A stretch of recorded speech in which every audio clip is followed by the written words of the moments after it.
하나님 말씀 함께 보도록 하겠습니다. 하나님의 말씀은 요한복음 6장 47절부터 58절까지의 말씀입니다. 제가 받들어서 봉독하겠습니다.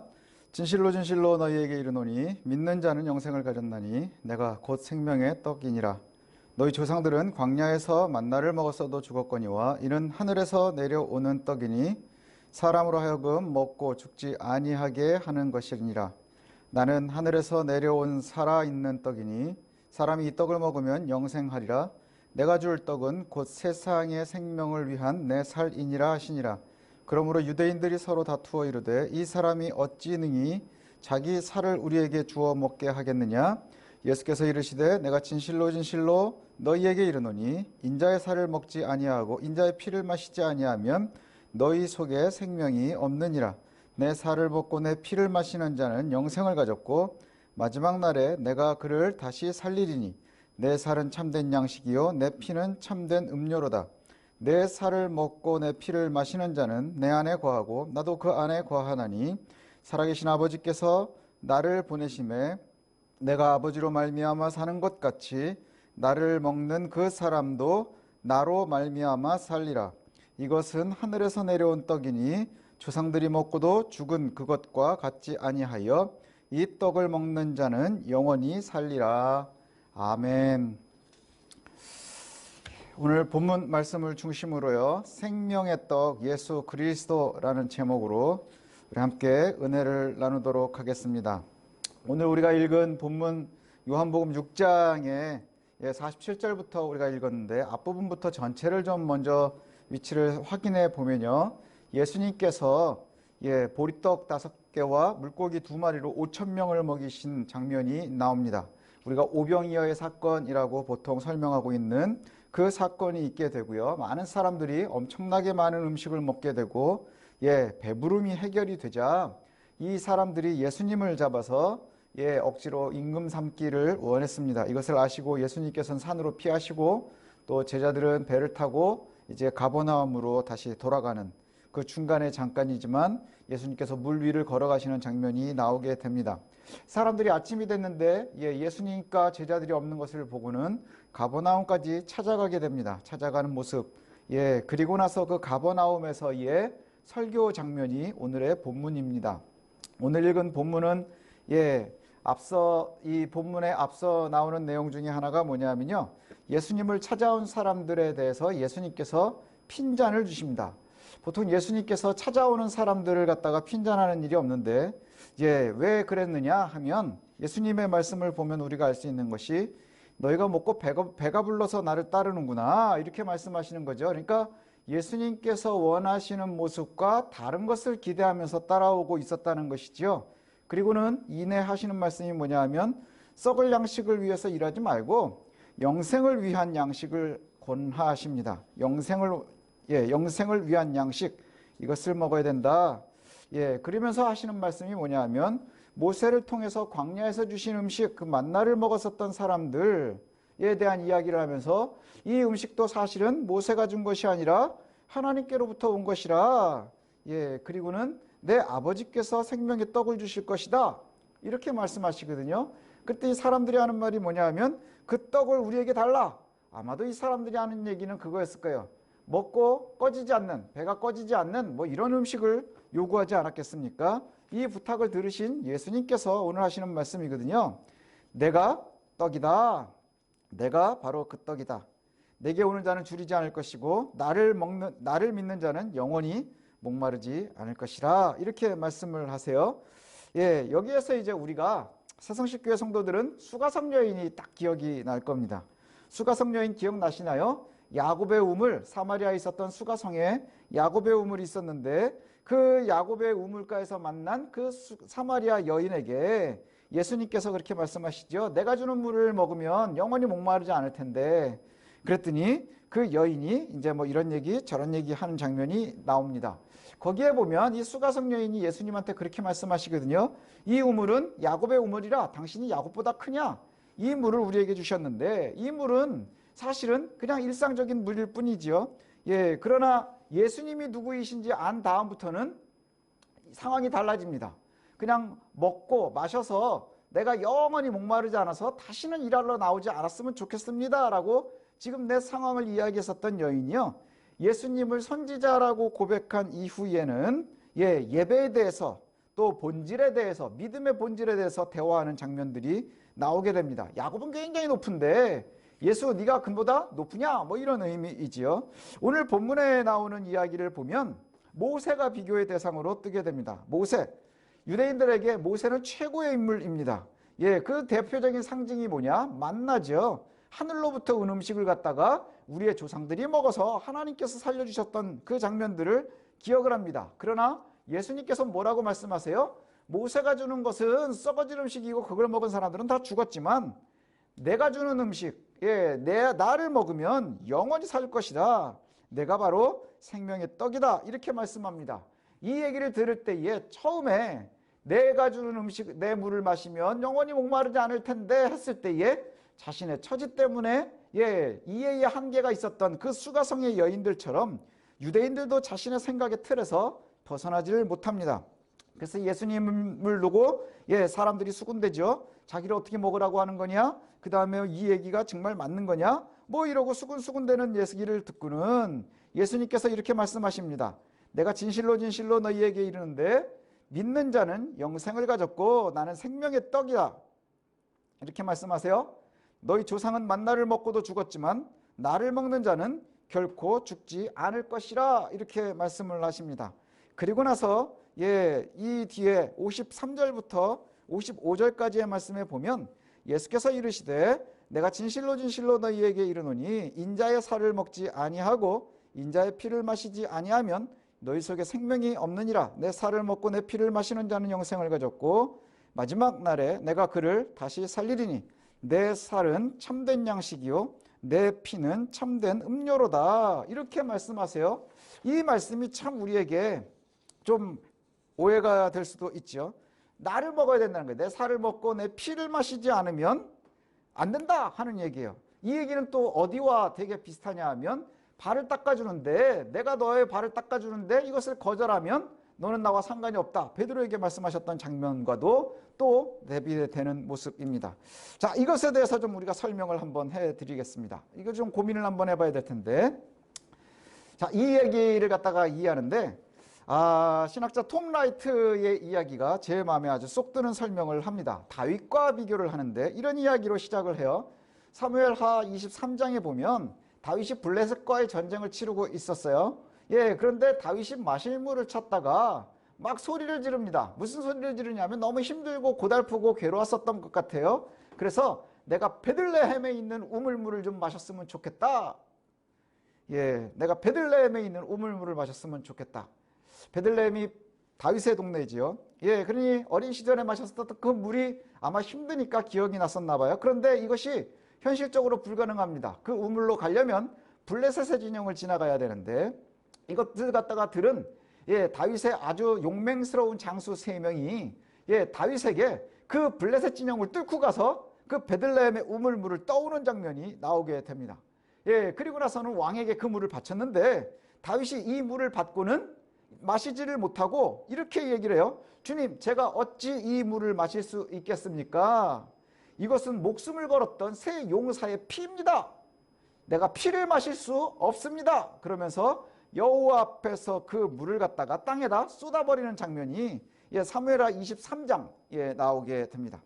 자, 이 얘기를 딱 들으면서 제가 어렸을 때 그런 생각을 했어요. 아니, 그럼 마시겠다는 소리를 하지 말지. 왜 마신다는 소리를 해가지고는 목숨 걸고 가져왔는데 그러면 맛있게 좀 먹지. 이런 얘기를 저는 했었거든요.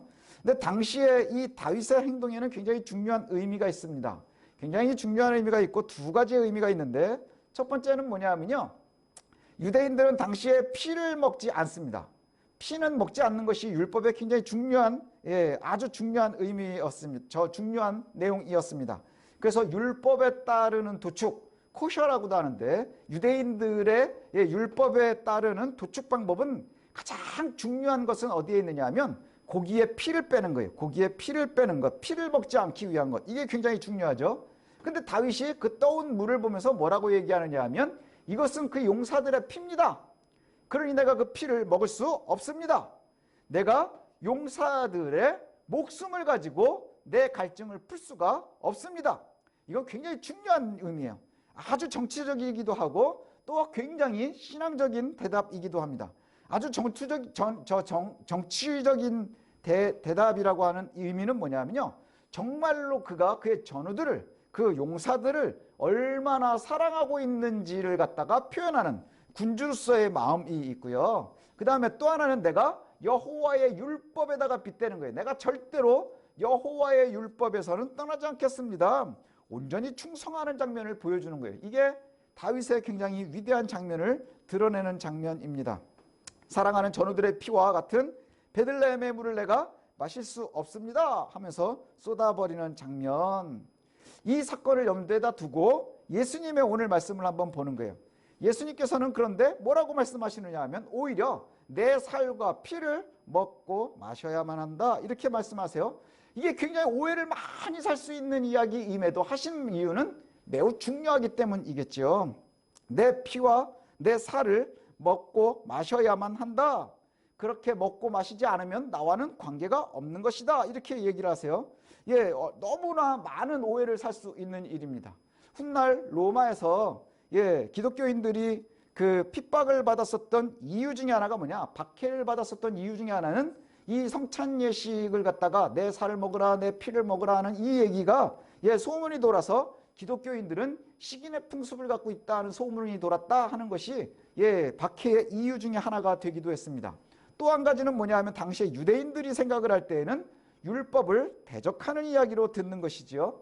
율법을 그냥 단순하게 대적하는 이야기로 듣게 되는 겁니다. 피를 먹는다, 그 다음에 식인을 한다, 어떻게 자기를 주어서 먹게 한다 그러는 것이지, 뭐 이렇게 오해를 하고 있었다는 것이죠. 다윗은 사랑하는 전우들의 피를 마실 수 없다 하고 거절을 했어요.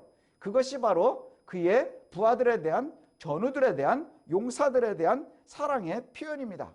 그러면 오늘 예수님은 자신의 피를 마셔야만 한다라고 말씀하시는 것도 역시 그가 친히 사랑하는 그의 백성들을 위해서 흘리는 피가 얼마나 중요한 것인지, 내가 그 피를 통해서 얼마나 너희를 사랑하고 있는지를 갖다가 말씀하고 계시는 거예요. 예수님께서 실제로 생명을 잃으실 것이고, 그리고 그분을 사랑하는 백성들은 그 피로 인해서, 십자가에서 흘리신 그 피로 인해서, 그 죽음으로 인해서 유익을 얻게 된다고 하는 것이죠. 아주 큰 유익을 얻게 된다는 거예요. 그 피를 통해서만 유익을 얻게 된다는 거예요. 주님의 사랑하는 백성들은 그분의 살과 피를 먹고 마시게 될 겁니다. 그리고 그것에 대한 유익을 누리게 될 것입니다. 예수님은 생명의 떡이에요. 이것은 그냥 비유적인 표현이 아니라 예수님의 선언입니다. 예수님의 선언. 예수님께서 나는 생명의 떡이라 이렇게 말씀하시죠. 그러면서 비교하는 게 뭐예요? 모세가 준 만나예요. 너희가 모세가 준 만나 이거 기억하느냐? 이것은 먹어도 죽지만, 이렇게 이야기죠. 그러나 먹어도 죽지 않는 떡이 뭐냐? 바로 나다 이렇게 말씀하시는 거예요. 가장 중요한 말씀이에요. 과거의 조상들은 광야에서 만나를 먹었지만 죽었습니다. 그리고 너희가 알아야 되는 할 것은 만나는 모세가 준 것이 아니고 하나님께서 주신 것이다 이렇게 말씀하세요. 또 이 말씀을 하시는 이유는 유대인들은 모세만을 기억할 뿐이고 생명을 연장시킨 여호와보다는 자신들이 중요하게 여기고 있는 율법의 상징 모세만을 기억하고 있는 때문에 하시는 말씀입니다. 그러나 이제 죽지 않는 떡에 대해서 말씀을 하세요. 수가성 여인에게 내가 주는 물을 마시면 영원히 목마르지 않을 것처럼 내가 주는 떡 나를 먹으면 영원히 배가 고프지 않을 것이고 죽지 않을 것이라 이렇게 말씀하시는 거예요. 나의 살을 먹지 않고 피를 마시지 않으면 너희 속에 생명이 없다. 왜요? 죽을 것이기 때문에. 어떤 음식을 먹어도 너희는 반드시 죽을 것이기 때문에. 내 살을 먹고 피를 마시는 자는 영생을 가졌고 부활에도 참여하게 될 것이라 이렇게 말씀하세요. 내 죽음과 내 살과 내 피에 참여하면 너희들이 영생을 얻을 것이고 부활에 참여하게 될 것이라. 내 살을 먹고 피를 마시는 자는 내가 그 안에 있을 것이고 그도 내 안에 있을 것이다 이렇게 말씀하시고요.